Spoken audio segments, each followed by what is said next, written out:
అది ఆ రోజు కంగారులో కట్ చేసిన డ్రెస్ పీసెస్ నా బ్యాగ్లోనే పెట్టి దాన్ని అక్కడే మర్చిపోయి వచ్చానన్నమాట.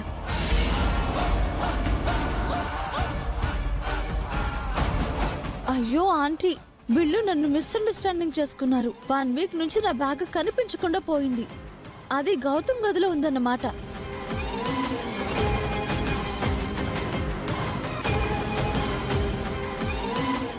విషయం నీ హ్యాండ్ బ్యాగ్ గురించి కాదమ్మా, అందులో దొరికిన డ్రెస్ పీసెస్ గురించి.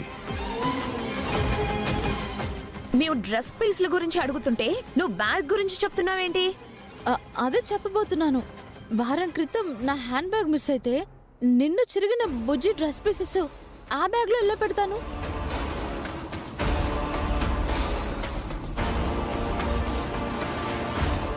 కనిపించిన బ్యాగ్ లో నేను డ్రెస్ పీసెస్ అయితే పెట్టలేను కదా. ఇది ఎవరో నన్ను దోషిని చేయాలని వాంటెడ్లీ చేసిన ప్లాన్.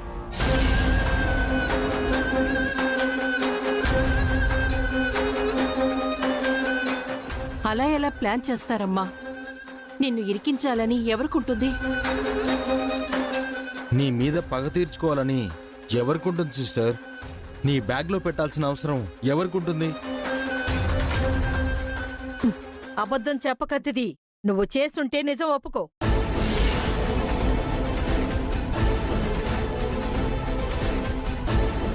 నిజం గనక బయటపడితే నీకే ప్రమాదం అదితి. అది బయటపడిన రోజు నువ్వు తలదించుకోవాల్సి వస్తుంది.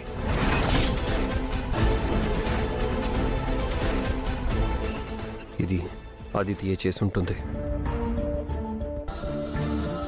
కానీ అందరి ముందు నేను ఆదిత్యని అడగాలంటే ఏదోలా ఉంది. చిన్నప్పటి నుంచి అదితి ఇంట్లో పెరిగిన అమ్మాయి.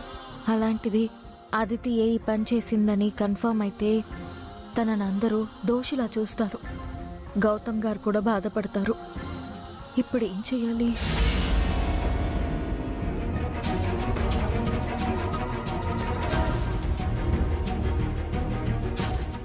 ఇందులో అదితికి ఎలాంటి సంబంధం లేదు.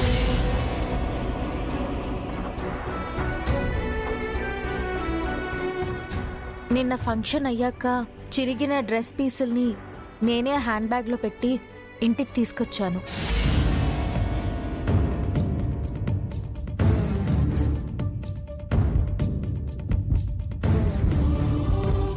అదితి బుజ్జి డ్రెస్ కట్ చేయలేదు. తనకే పాపం తెలీదు.